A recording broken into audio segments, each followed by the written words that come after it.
Yep. Are you recording? I am now recording and now I'm snapping. You're snapping again? So we're doing this again? We're doing the. Ta-na-na-na. Okay. Charlie, you just sing one note, man. It's a great note. No, it's not used a lot.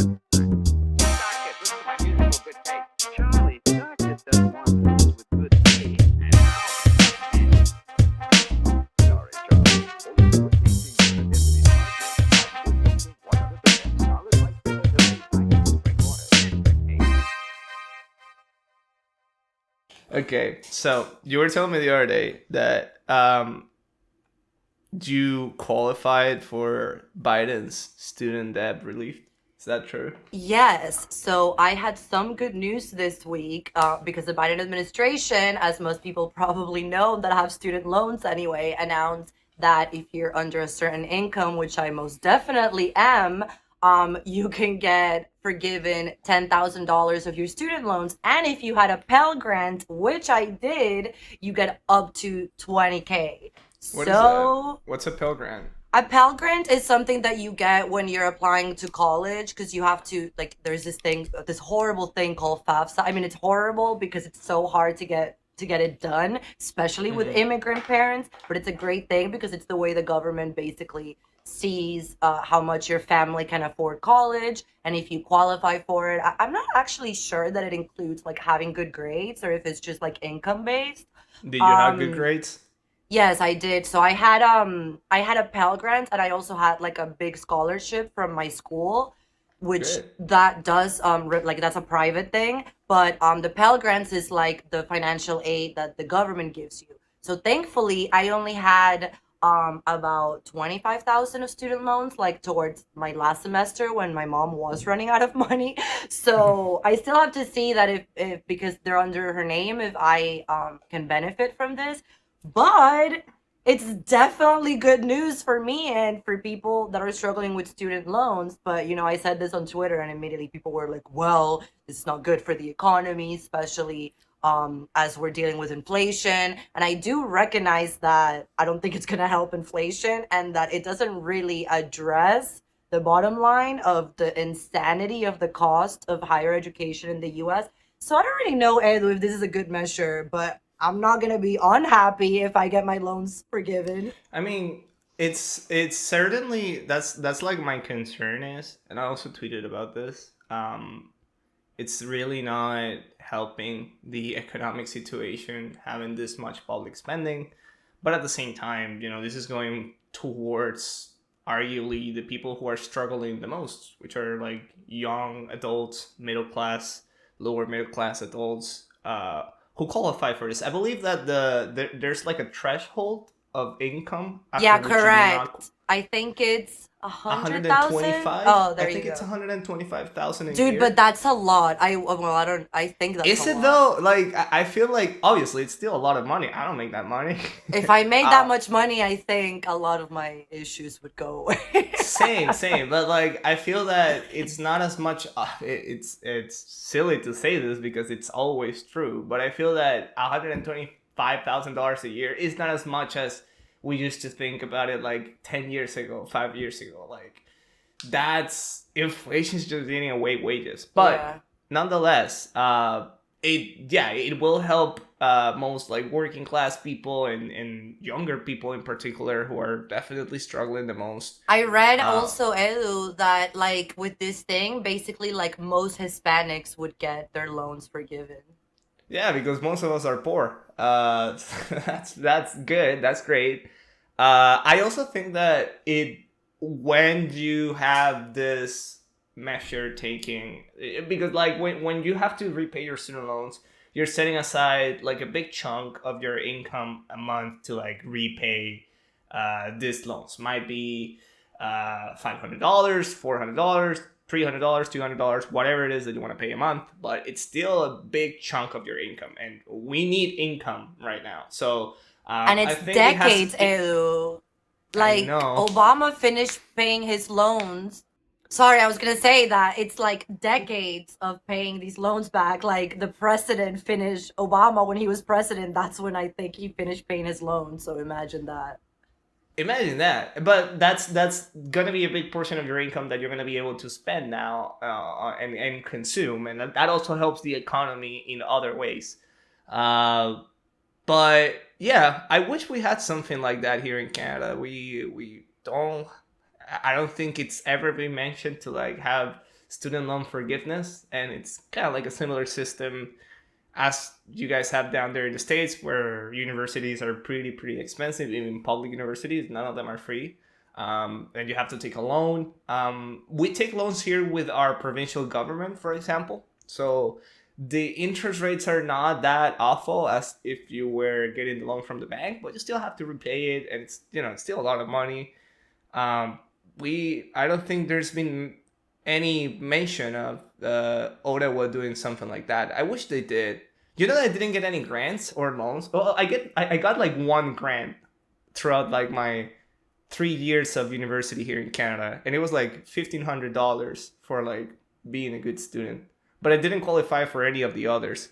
Um, Wow, Girls and though, all of the girls in my that's class, interesting they because have a scholarship. That's which is pretty good, supporting women in engineering. well, But because he studies engineering, right? That's why, right? I assume like any girl that yeah, wants to go into that world where they don't go into, they're like, yes, please, we'll pay for it.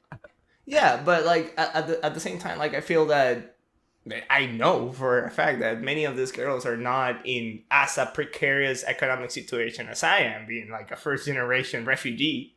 Um, but still, like I'm not complaining that they're getting their grants. I'm just saying that there's not as much support as there should be, for students overall who are struggling, to have a career, because that's how you move up the social ladder. That's what the idea of the capitalist society should be. That if you work hard enough, you go to school or you learn a trade, you can work hard and be at a better place than maybe your parents were, and give your kids a better standards of life, and they will continue the cycle and so on and so forth. But it's long been said that our generation and the generation before us, I would say, like those of us who were born in the late 70s until this day, I would say, are going to be like the first generations who are not living a better quality of life than their parents.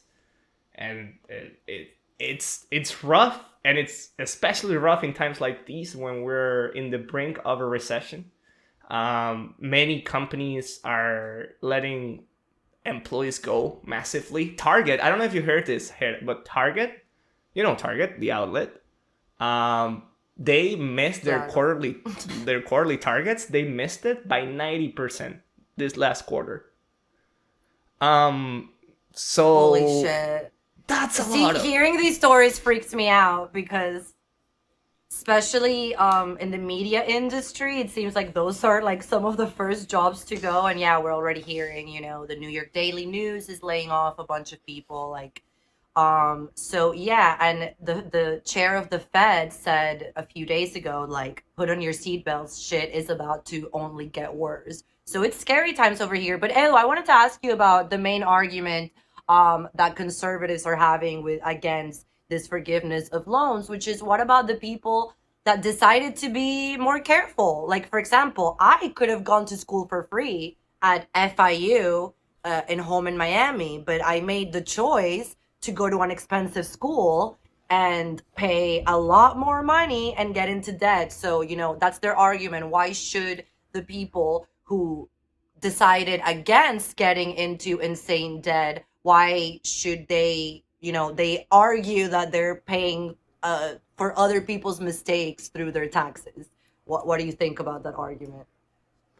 Are you familiar with the trolley cart problem? Of course. So I've seen this meme that pretty much sums it up, and I think it's it really drives the point of, I guess, what my argument would be against that. Um, it's the trolley cart problem. So for those of you who don't know, you're essentially a worker at a trolley cart company, and you have a lever, and you can move it so the train goes in one direction or the train goes in another direction. So your original problem was, if you could drive the train to, let's say that you have in one set of rails, you had one person that's gonna be completely demolished by the train, and in another one you have a set of 5 persons that are going to be demolished by the train. Would you pull the lever so it will kill one person instead of killing 5? It's a very cool philosophical I will say situation as to like what's worse, killing one person or killing 5. Is there really any difference? But this meme was an adaptation of that, and on one side of the rails there was nothing, and on the other side of the rails you had like 5 people, and the person who's pulling the lever is basically saying, but if I save these 5 people, is it going to be fair for all the people that the train has already killed in the past? So that's essentially my argument. Like it doesn't, like, okay, yeah, it's not that it's fair or unfair. This is a measure to help people in times of needs. That's all there is to it. Like, the fact that people had it harder before doesn't necessarily mean that, you know, we shouldn't be helping people today. Yeah. You could make the same argument about any social welfare program. Like, you can make that argument against like public healthcare. Like, oh, but I pay like tens of thousands of dollars to get like a surgery. Why should people get surgery for free? It doesn't matter. Like, that's the right thing to do. I agree. I don't think that's the best argument against it, but I think the best argument against it would be is that this doesn't address the bottom line. So yeah, we're forgiving some loans now, but these loans are still being signed. You know, there are new loans just like this every day, which are predatory. So that's where I see an issue with it. Like, sure, forgive my 20K, but millions are still signing these loans every year. So when are we going to take care of that?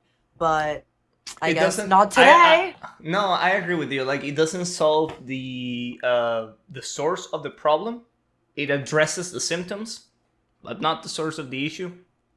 But honestly, I don't know how can you honestly fix the way that higher education works in the U.S. and Canada, for that matter. It's so ingrained into our society that going to university has to be expensive, that you have to save money to send your kids to college and so on and so forth.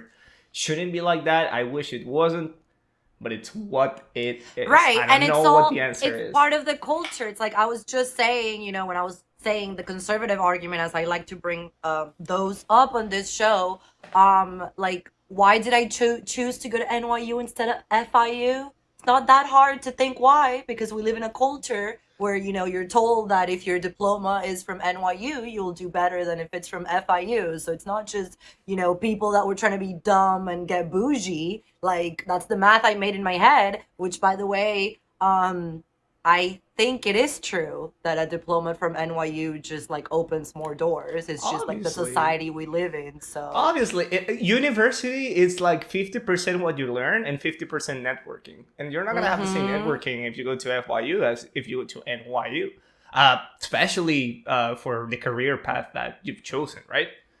Yeah, and like at the same time, by the way, after having gone to NYU, I think it's not about the school, it's about the person. Like, if you go to FIU, you can for sure make it happen as well. But it's not gonna be as easy as if you're at NYU. Like, it can be done, absolutely. People do it every day. I mean, Miami-Dade College, it's a great place. Like, I've always said, it's about the student. I went to public school all the way up to NYU. But it's going to be easier when you're sitting in a classroom with people who are the kids of the people who own the world. Let's get serious. I think, like, if it makes you feel better here, don't feel bad about going to NYU. Don't worry. It was a good decision. I think we're making this too personal. But in any case, hello everyone. Welcome to another episode of From the North. We're not gonna lie to you. We're a little bit tired. This is the second time that we're recording this episode. We had some technical issues, as you do, because it's my fault. I'm an auntie. I'm not pointing fingers at anyone, but it was absolutely you. But it's what happens. We don't have a big production team that can help us with this. We don't have like CIA funding yet. But we like the episode so much, and it was a shame that the files got corrupted or whatever happened. now we're gonna try to have the same conversation that we had yesterday, maybe with a little bit more articulated arguments, because that's what happens when you have already had a conversation about a topic. What we wanted to discuss today is a big topic. Well, not so big anymore because the news cycles in this day and age, they last like a week and then people forget about it. But this is one of those that's like pretty impactful. It's gonna be talked about for years and years to come, which was the overturning of the Roe v. Wade decision in the United States. This overruling basically made it so abortion is no longer a constitutional guaranteed right in the US of A, as it has been, or it was, all the way from 1973 to this day. So here, what happened? So, first of all, like, I always want to make the point that I truly did not believe that moment would come. Like, I had a lot of concerns when Donald Trump became president. But as you guys have probably seen on this show, most of my concerns, were about the institutions, the problem of having an authoritarian populace as the leader of the free world.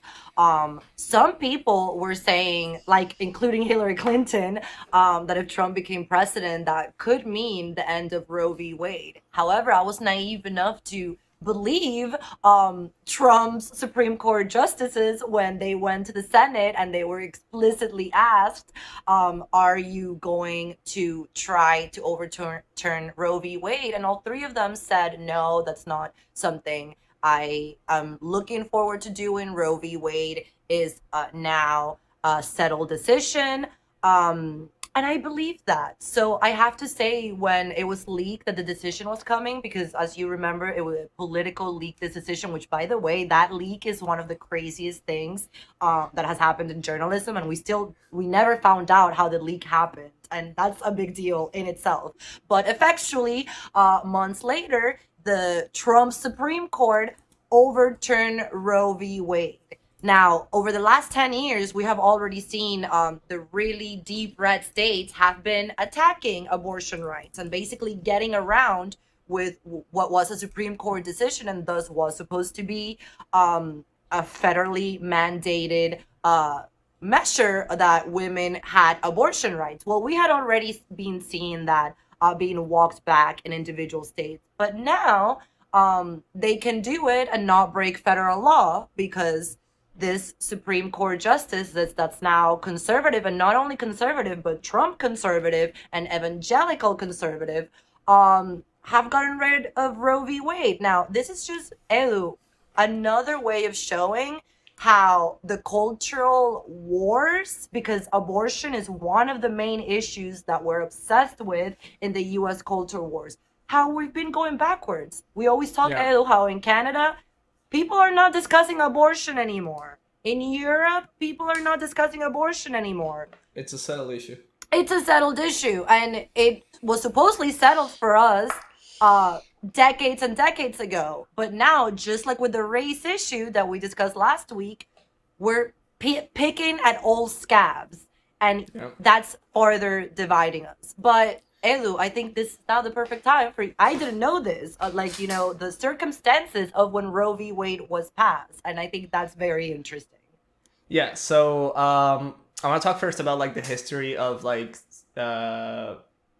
sexual rights and reproductive rights for women and for everyone really in the United States that led to the Roe v. Wade decision.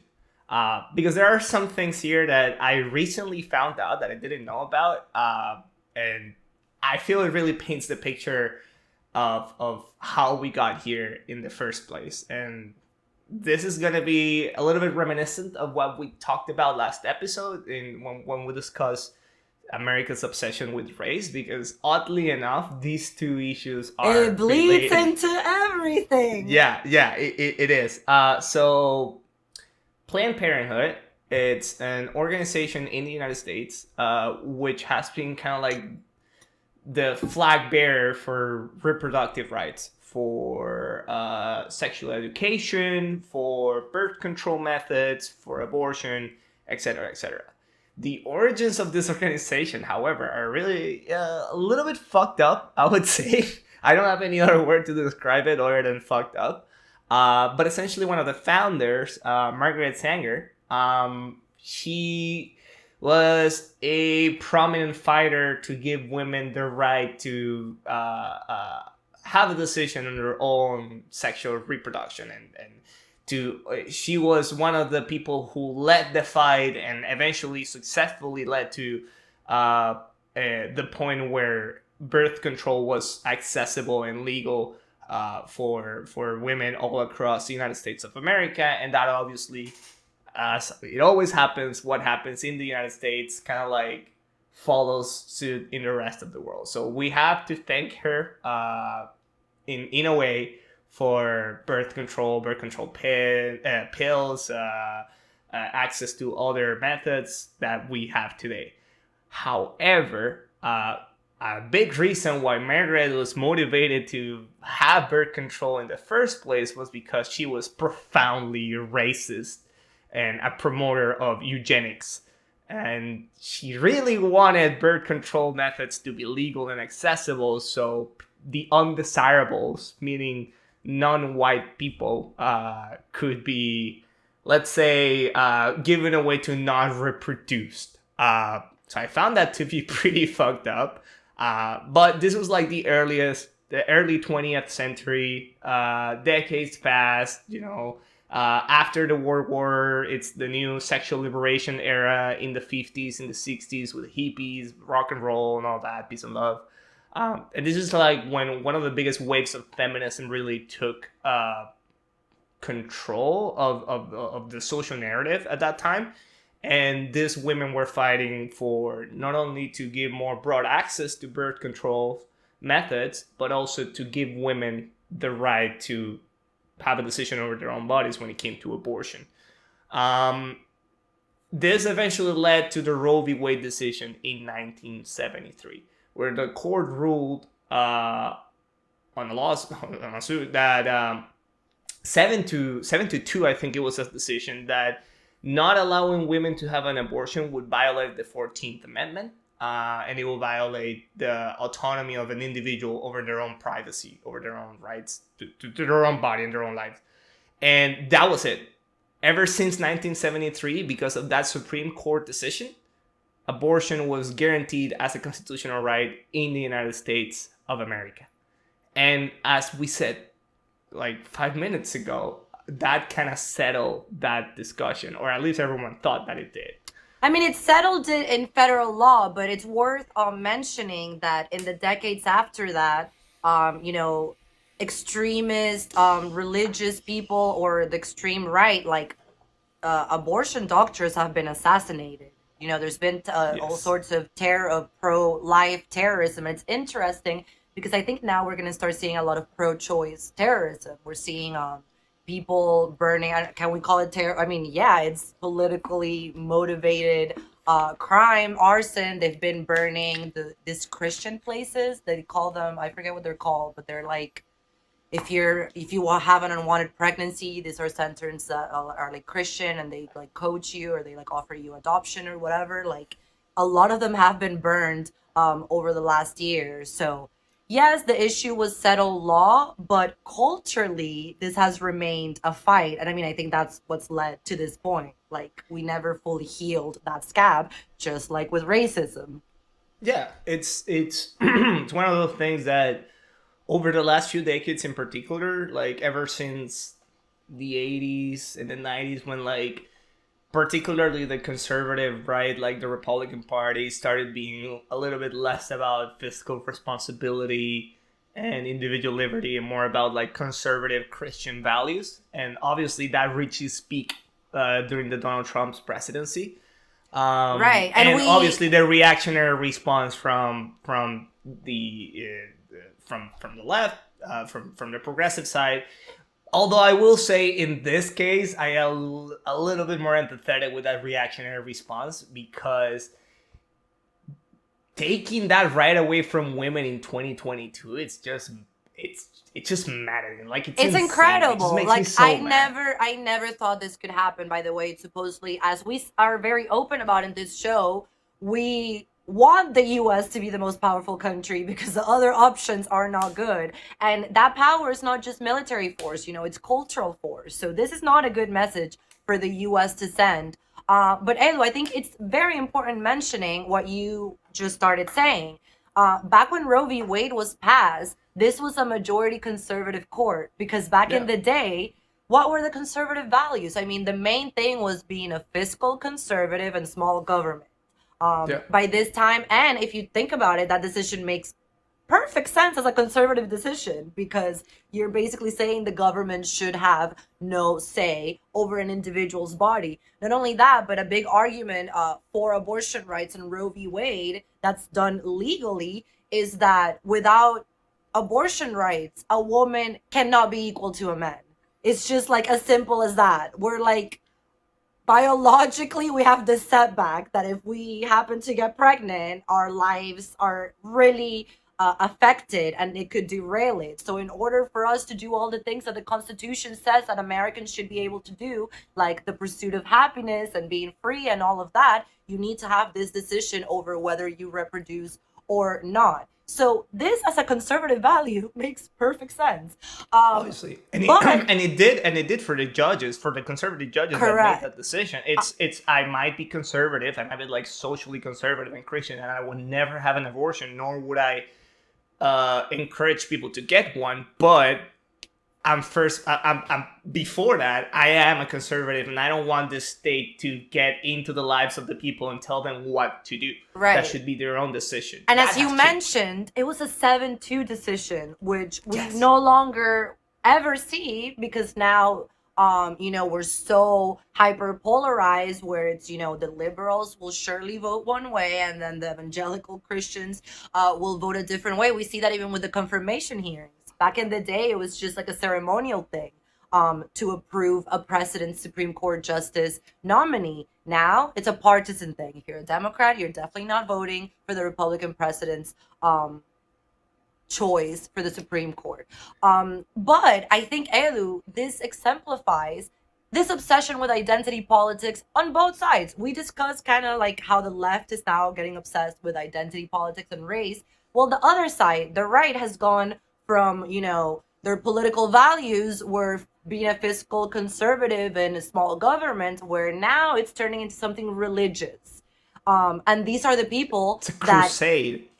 it's a crusade. And these, by the way, is the reason why evangelicals supported Trump. Like when he was running the first time, you had a lot of them say, do I like this guy that's been divorced 2 times, whatever, has had mistresses and is just like a disgusting human being? No, but he's going to put up a Supreme Court justice that's going to work towards ending the baby genocide, which is what they think is happening. And that's why they end up voting for him and supporting him. And that's why they may end up supporting him in 2024. So both parties have completely drifted from what, the political ideology was 40 years ago. And I think, Edu, the first time that we were recording the same episode, you made a good point, which is, again, the U.S. is supposed to be the most powerful country, the one that has all the advances in technology, the one that leads the way in democracy and freedom. But now we're closer to the laws in places like Latin America that Trump likes to call shithole countries. Well, Yeah. now we have the same abortion laws as them. It's insane to think that this whole concept that has become like a standard for the right, not only in the United States but all across the Western world. I would say in Latin America we see it a lot, and we also see it a lot in Europe, which is this notion of defending Western values, that Western society needs to flourish. Judeo-Christian, how Ben Shapiro Christian- calls them. Yeah, the Judeo-Christian values, like that little guy calls them. um, but what Western values, like what Western values are we thinking of? Are we thinking of the Western values that the West had 100 years ago, when women couldn't vote, where segregation was a thing, where abortion was illegal, when we couldn't smoke weed? Like, the values and culture, they evolve, and that's We something still that I can't feel smoke weed here, ew. You can't smoke weed in New York. What are you talking about? Well, it depends. It's the same situation as abortion, though. It depends on the state. Oh, okay, that's fair. But like, regardless, the my point is that society evolves. Like, it's not a static thing, and I feel that's always been the dichotomy between liberals and conservatives. Not necessarily only today, but it's been that way since the French Revolution. And it's that some people would think that progress and change is not necessarily great, whereas some people would think that we need to progress society in order to keep being having better and greater standards of life, right? So now we've gotten to this point where the values that this Western society warriors are defending, they're no longer the values of Western society. Abortion, it's something that grew up and became a thing in Western societies first, and then it's starting to like go towards other, like, it started like in Europe, it started in North America, and now we're seeing it in Latin America, and that is progress, and that is a good thing. And things like same-sex marriage, things like legalization of marijuana, things like euthanasia, like, some of these are more like controversial than others, but ultimately I believe that this is going to be the things that we are going to take for granted 50, 60, 100 years ago from today. And those are the values of Western society. But these guys, they sound like they want to live more in a world that's closest to what we have in the most like conservative, old-fashioned societies in Latin America, or even fundamentalist societies in the Middle East and so on. So it's really not about Western society anymore. It's completely... Christian fundamentalism has completely taken over the narrative of the conservative people, and that's concerning. That's like really concerning that it's happening. It's like this fanaticism for the Orthodox Christianity, not the Orthodox Church, or like being Orthodox and Christian. It's an issue. The separation of church and state. It's a core essence of our Republican societies today. And I feel we're straying away from that. And by the way, it's what the United States was founded on, the separation of church and state. And sadly, like I mentioned this before, like I didn't know Trump's justices were going to try to overturn Roe V Wade, because like I said, I believe them in their confirmation hearings. However, they are all fundamental Christians. Not to say there's anything wrong with that. I'm all for freedom of religion. However, these are people who clearly go by their religious beliefs when it comes to making the law of the land. And that's, as we know, these appointments they last a lifetime. These justices will be there for a lifetime. And you may think, as I thought people were exaggerating when they said they were going to take away our abortion rights, you may think that the people who say they're coming for gay marriage next are exaggerating, but Clarence Thomas, in his decision,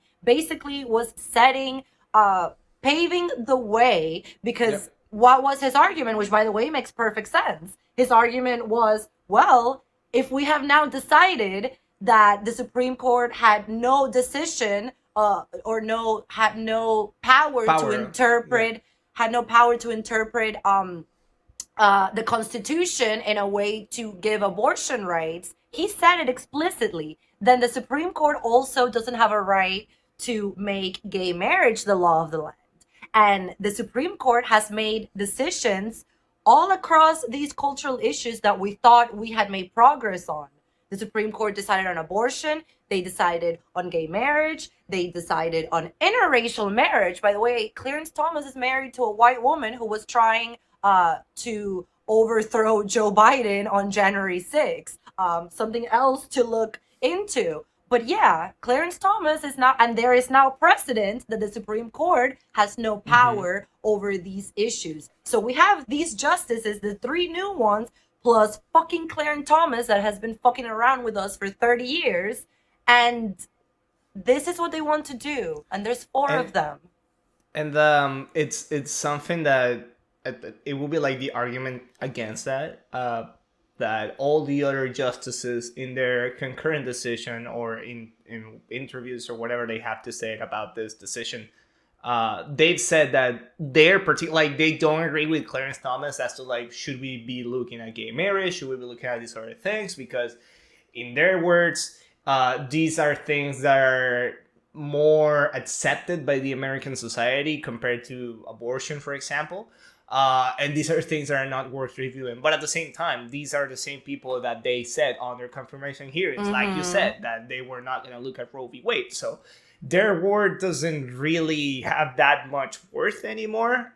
It's a big possibility that they might start looking into overturning federally same-sex marriage as a constitutional right, interracial marriage, and some other stuff like that, with the argument that this should go back to the states, that the states should be the one with the power to codify the law and make things like abortion legal or illegal, same-sex marriage legal or illegal, etc. And honestly, if you know about the history of the United States, this is a concerning point at which we are, because the last time that state rights, or historically every time that states' rights have like become a prominent thing to kind of justify this conservative value, it's usually for very bad stuff. This happened back in the 60s and 50s during the segregation. It was a matter of states' right. If the states wanted to vote for segregation, they should be able to do that. That's what their argument was. And if you take it even further back, it was the same issue with slavery. It's what led to the Civil War. It's like, yeah, well, we don't know if slavery is good or bad, but this should be a matter for states to decide, not the federal government. And that led to a Civil War. So that's also an issue that's That's why it's tailored into the culture of the United States. Right. Some people, you know what I always found really interesting when you go to the South, places like Charleston and South Carolina, people don't call the Civil War the war between the states because they insist that this was an issue of state rights and not slavery.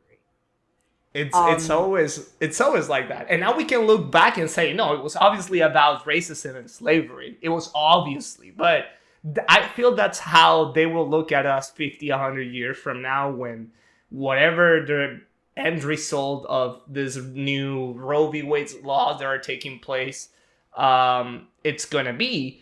They're gonna look back at us and say these people were not in favor of state rights or whatever. They just wanted to limit women's rights. They're already saying that. I mean, you know, the moderate conservatives, that's what they say. Like, I don't care if someone gets an abortion. I just don't think the Supreme Court has the right to say whether they do or not. But I think it's very important mentioning that actually the majority of this country supports abortion rights.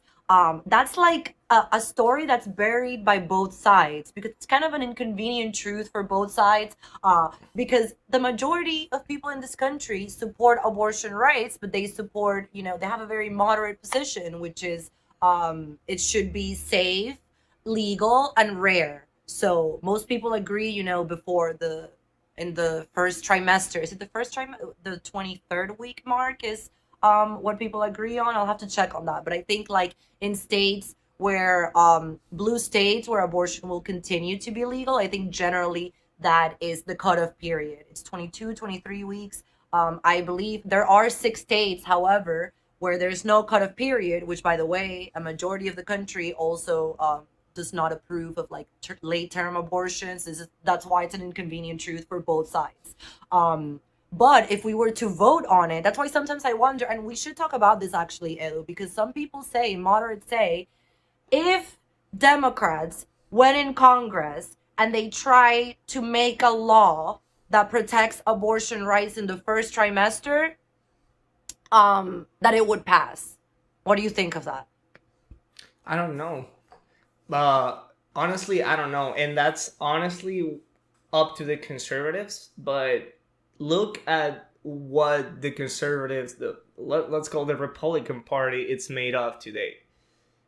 Is it made of the old school conservatives that, you know, we might be used to, like the Bush conservatives, the They hate them now. They call them rhinos and they hate them. they hate them. Conservatives nowadays are the Republican is essentially the party of Donald Trump. They're And Donald Trumpists. We Trump, actually saw, oh my they're God, Trumpists. in the primaries, all of Trump's primary candidates won. All of them. Most of them. I most read of that them. it was all literally. I'll fact check this in post production. I think there were a few that didn't win, thank God. But yes, overwhelmingly, the Republicans are turning more and more towards Trumpism rather than whatever Republicanism Liz used to Cheney, be. who I think we talked about, maybe, I don't know if we Yes. talked about on live air, but I've been talking about to Ayla about Liz Cheney a lot. And in fact, she got murked in her primary, as we knew she would. This She is did? This is the one Republican who wanted to get to the bottom of what happened in January 6th and have consequences for the former president. There you Killed go. in her So- primary. So based on that, based on the fact that the conservatives are not conservatives anymore, they're just Trumpists, I don't know if at least today it would be difficult for me to think that Republicans would codify something for the first trimester. And after the midterms, which by the way, it's looking like a bloodbath for the Democrats given the current circumstances, I see it even harder. You know, But it's that's funny, also- that some also- people were saying that because, as I said, a majority of the country, particularly white women, support abortion rights, that this would help Democrats in the midterms. And I said what we talked about in our last episode. Abortion rights are not going to win against people's wallets. They're not. 100% not. And that also brings me to another thing, which is the other side of this issue that I feel at least is not being talked about as much, which is the fact that over this almost 50 years that Roe v Wade made abortion a constitutional right, there was never a real effort to codify it into law by the Democrats, who are the ones who were. And that is a principle, missed be the ones opportunity. mostly We must interested in say doing it. this. Because Not only is in it a missed other, opportunity, in other it's like- Congresses, it could have passed. Like, at least we could have had the first trimester protected, which, I'm sorry, as a moderate, I'm going to say is better than what we have now, which is literally nothing. Nothing. And in some states, girls who are victims of incest and rape, they're not even going to have abortion rights. So some let's, states have only made it so the only way to get an abortion if the mother's life is threatened. So like you say, no exceptions for rape, no exceptions for incest, no exceptions at all. Like, we're going back in time. Like, this is draconian law. It's terrible. It's terrible, and it's sad that it's happening. and the consequence is going to be that little girls and women are going to die. And their lives are going to be more difficult. So, you know, this is a very personal issue, like, especially for women. Like, we know what these issues are like. So even though, and this is another thing that I wanted to bring up, you know, like, I'm always about, you have to respect people with different opinions, especially if they think a baby genocide is happening. Like, I don't think it's not hard for me to understand someone who would be pro-life. However, when the day after Roe v. Wade was overturned and I saw my conservative friends like celebrating that the baby genocide is over, like, that was a hard day because as a woman, I've been around friends who have had to make this decision. I always say it's not something to be nonchalant about. Like, I don't like when the celebrities and the pop stars are like, yeah, we love abortion. Like, I had an abortion when I was 16 and I just took a pill and it was like nothing happened. It's not like that. If you've ever been around someone or you've had one yourself, it's a very personal and painful decision, both mentally, emotionally, physically, because there are hormones that are already working to welcome something and then you don't. I mean, I've seen friends really struggle with this decision. It's not something that we should be nonchalant about, and especially now because women are going to die over this decision. So it's a very serious issue. Not only the women are going to die, but the ones that are going to die are those ones without resources to get like a safe abortion, because abortions are not going to stop. Like, this is the main argument in pro of making abortion legal. Making it illegal, criminalizing it, doesn't stop abortions. It just makes it so people with money, and people with money tend to be the daughters and the sisters and the nieces of these Republicans that are voting against abortion or that are supporting this decision of the Supreme Court, they're still going to have access to abortion. They're going to be paid to like go to a different state or go maybe to a different country, maybe come to Canada and get an abortion and then go back. You know that those red politicians are going to pay their mistresses to get an abortion if the need arises. But that's not an option for poor women. That's not an option for anyone who may be living in a rural part of a southern state that doesn't have access to someone who can support them and maybe travel them to a different state so they can get an abortion. They're going to have a back alley abortion, and the mortality rate of one of these is like tremendously high. By So the way, this you is could get not saving prosecuted. lives. This is killing women. You can prosecute Like, it now. if you live in a red state and you go to a blue state to have an abortion, you can get prosecuted when you come back. I mean, we can't even begin to understand how not having federal abortion rights is going to increase inequality. And this kind of brings us full circle to the beginning of Planned Parenthood and stuff. Because, you know, the left doesn't like admitting what Edu just laid out, that its origins were about eugenics and were racist Nazi shit. And this is, by the way, is why the right uses that argument. They say that abortion is a way, it's a racist thing, and it's a way to eradicate populations of colors. This is something that the right-wing darling Candace Owens, I don't know if you know her, Edu, but this is like a big argument of hers. She's like, you know, white doctors have killed millions and millions of black babies. So this is one of the main arguments of the pro-life movement. The numbers, however, do say that women of color get a big portion of the abortions that happen every year. Now, why is that? It's not that hard to understand. If you have less resources, you're also going to have less access to the best way of preventing an abortion and an unwanted pregnancy, which is birth control methods of any kind. In this country, if you don't have health insurance, it's going to be hard for you to get on the pill. You need a prescription, so you got to pay for the doctor first. And if you don't have insurance, and the monthly cost of the pill is an issue. So there are very real reasons that are not racism why communities of color are most affected by abortion issues. And these are the same women who, now that they don't have abortion rights, are not going to be able to afford a right to a different state. So the way Roe v Wade being overturned will continue to increase inequality in this country and will continue to set women behind. Because, by the way, in the 70s, when they were fighting for abortion rights, they were also fighting for equal pay, which we never got. So before we got equal pay, now they're removing the wins and the rights that we did earn. So this is just shit all around. Even if you're a conservative, I mean, the government having a decision on this, it's just messed up all around, and it's one of the reasons we said the world is at its worst place since we started this podcast. At least, yeah, the world in general, but definitely North America. You know what I've been feeling lately?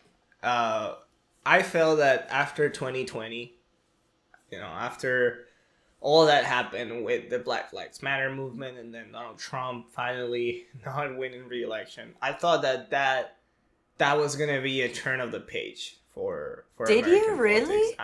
I felt that it could be, not necessarily that it was gonna be, but I felt that, you know, maybe this is the point where people can start healing.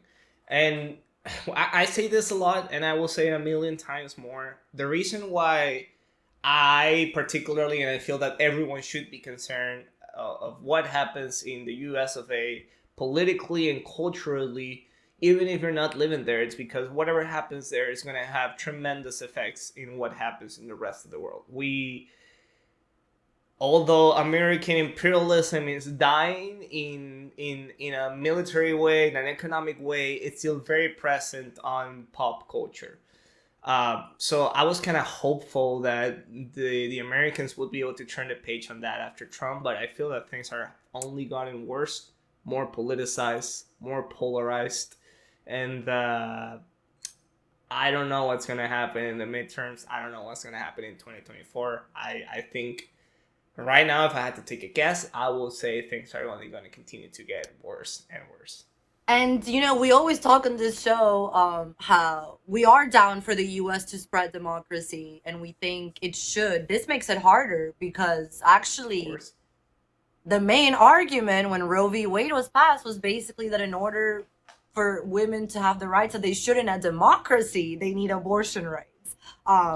And now we don't. So this has impacts all around the world. Not only that, but just like race, these authoritarians that like Putin and Xi Jinping and Maduro that love to stoke the culture wars, abortion is one of these issues that is so painful for us. Just like race, that they love to stoke those flames. As like, of course, Edward Snowden came back from his Twitter exile because he no longer likes to be on Twitter a lot ever since he said that Russia was never going to invade Ukraine, that was just US propaganda to further their imperialism across the world. Well, he came back to basically say what we know they're going to say. Oh, the US doesn't even have abortion rights, and they think they can talk about what the rest of the world should be doing. Well, don't fall for that either. We are still a democracy. We're sadly still the best option we have for a benevolent superpower. And Yes. as I always say, our institutions are still standing. So I believe that the best way to get our federal abortion rights back is to use those institutions and to use democracy, as we did before in the 70s, to get our rights. I think the situation is as I always say, in tyranny, I support revolution. In democracy, I support reform. And I'm still in that position in the US, at least as of today. I agree. I agree. And this is yet another time to remind our audience that we always have to plug something about Venezuela, because we are Venezuelans, that in Venezuela, abortion, it's not legal. It's never been. It's still criminalized, in fact. So yes, all those, This is not a like, capitalist versus socialist issue. Let's get that clear. this is a straight like conservative talking point, and I don't know, man. I feel it's terrible. It's pretty sad that it's happening. Not only for like obviously the immediate consequences that the overturning Roe v Wade had, and it's going to have in the United States, but just the meaning of if they could overturn that, they could overturn much more. And like you said, although the United States is not in a great place, the things that are keeping it together are its institutions. The fact that Donald Trump is not the president today is because institutions held strong after he lost re-election and after January 6th. But what happens if the institutions like the Supreme Court start being less That's about already the institution compromised, I would say, and that's like a hard and thing more for about me. politics? Like, actually, you just scared me now. You said the Supreme Court after I said I believe in the institutions. And I gotta think about that one because it is I the mean- law that but here's the thing. It was already compromised when they didn't let Obama have his last pick. So that's a tough one. Yeah. And like we said, those they're gonna be there for a lifetime. So It's tragic, but it's what it is. Now, here's my take on abortion. I dropped that on the episode that didn't work, and I'm gonna drop it again because I just want to say it. I just want to leave it out there. I believe that the whole discussion about when life begins, it's stupid. It's a philosophical, biological debate. For me, as long like the moment there is conception, life begins. That doesn't necessarily mean that we should value this life over the life of the person that's carrying that baby. Like we don't really give it too much thought when we're eating a burger, or when we're having a sausage, or where we are having some like fish and chips or whatever. That's life that we're taking away for our own consumption and our own well-being. Why should that matter more than getting rid of a 3-week-old, 5-week-old, 6-week-old fetus? in my mind, abortion should be legal all the way to the 9-month mark. Not because I like to see like 8-month-old fetuses is being like ripped off their mothers and like made into chicken nuggets or whatever. But and I'm taking the words here from Mayor Pete Buttigieg, when he was asked the same question by I believe it was a conservative media outlet. He was asked what were his thoughts on third trimester abortion, so after the 6-month mark, which is really the awkward topic of conversation for moderates, conservatives, everyone except like radical liberal people like myself. Which is, what do you think about that? And he said, well, 99% of abortions happen before the third trimester. And just put yourself in the shoes of a person making that decision so late into their pregnancy. If they're making the decision to have an abortion that late, it's because something terribly wrong is going on. And it's probably the hardest decision that they're ever going to have to make in their life. It could be, for example, that they decided to get pregnant. It was a planned pregnancy because they were on a good financial position in their life. They were on a solid relationship, whatever. And then that changed. Someone died, someone got fired, and then suddenly the parents are not going to be able to provide a good life for that kid. Should that kid be brought to the world? Or maybe it's something of a medical condition. Or it could be whatever reason. But again, it's such a tiny fraction of women that are actually getting the abortions in so late into their pregnancy. Should we still have restrictions for them to have abortions? I believe we shouldn't. What do you think? And I have the position that most Americans have, which is I'm okay with it up to a certain point. Again, I believe it's 23 to 25 weeks. And then I think late-term abortions should be under special circumstances, which if the mother's life is in danger, or if it's incest or rape. But like a majority of Americans, I don't have such a clear-cut view that a life shouldn't be protected until it's born. I do think after in the last trimester, things get a little uncomfortable for me to think about. As with most people, this is the most common position. So I think like in most states where abortion is protected, I basically go by those laws. It's all good up to the 25-week period, and then later than that under special circumstances. Now, those special circumstances, I think, as they are in most states, should be outlined. For example, is the baby has Down syndrome, something that would allow an abortion. I get uncomfortable with that. Malformation, something like that, yeah. Well, we'd have to be more specific, you know. You know, we've seen, and again, a lot of this is pro-life propaganda, but there are a lot of people who are disabled that can live a full life. I think that's true. I don't think if you have Down syndrome or certain issues that should mean that you don't get to live. So that's where I get uncomfortable. But again, this is the most popular position, and it is the law in the state, in most of the states where abortion is going to continue to be allowed up to 25 weeks, and then after that, special circumstances. That's where I stand. I'm the boring moderate from the north. Boo. So what can I say? I'm probably gonna hate. As always, I'll get hate from both the pro-life and the pro-choice crowd because I'm not enough pro-choice and not enough pro-life. I'm not pro-life at all, actually. The way Edu got me on this debate, really, when we had it in private, he was like, "Well, would you vote though to protect or like to ban late-term abortion?" No, I would never do that, again, because I do think under special circumstances, they're needed. But at the same time, I don't think, I'm not a hippie like Edu, and I don't think a human baby is the same Not as a hippie. cows that I eat. I'm not a hippie. I'm coming from a different angle. That's some hippie shit. Like a human. That's is not the same. some hippie A shit. human is the same as a cow. No, I don't believe Yeah, that. Science. it's whatever. Life is life. Like the value that we assign to it is completely That's some random. hippie shit. Like he's gonna be a vegan Nah. in 5 years for sure. No, hippie But- shit would be to like be vegan and pro-choice. I'm not vegan. I don't give a shit. Like as I don't give a shit if you have an abortion into your 8-month mark. I don't give a shit if we're eating cows. I don't give a shit. I just don't feel That's a that the good state point. should have the power to decide over an individual's autonomy. Correct. Does that make me a hippie?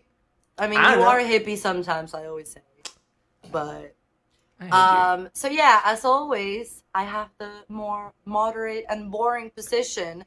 But either way, all my positions are losing because now there are states where not even under special circumstances you get any kind of abortions. So yeah, it's a losing position for me either way. But I think this has been a good. And I also wanted to mention, Yeah. I am happy that we could have this discussion, you and I, Elu, because part of, the something I've been noticing over the last years, as we become hyper polarized, as cancel culture has become a real thing, which it is.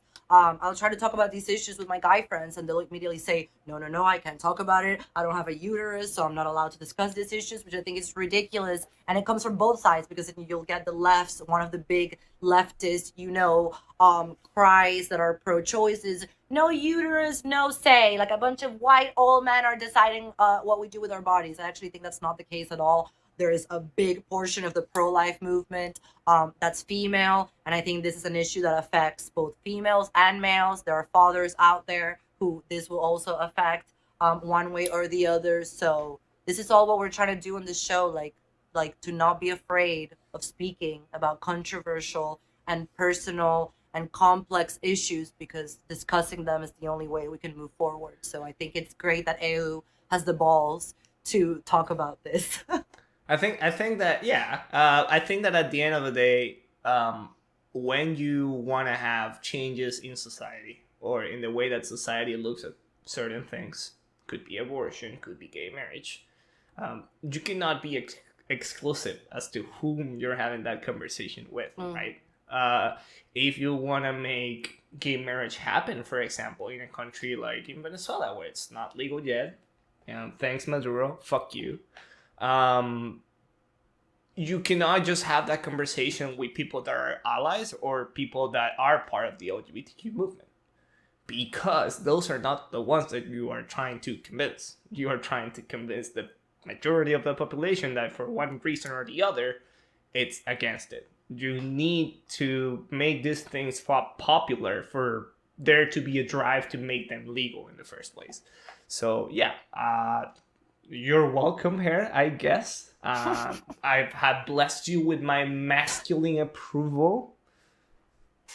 You are so welcome. You're not seeing the reverence that I'm doing on camera, but you're so welcome. It's been my pleasure to have this conversation with you. And thanks everyone for listening in to another episode of From the North. Our scheduled release is going to be bi-weekly now. It just allows for more time to do the editing, to think about topics, to do research, and honestly to live our lives. We're still not living off the revenue of this show. We haven't made a single dollar out of this. In fact, we've invested a lot of money into it.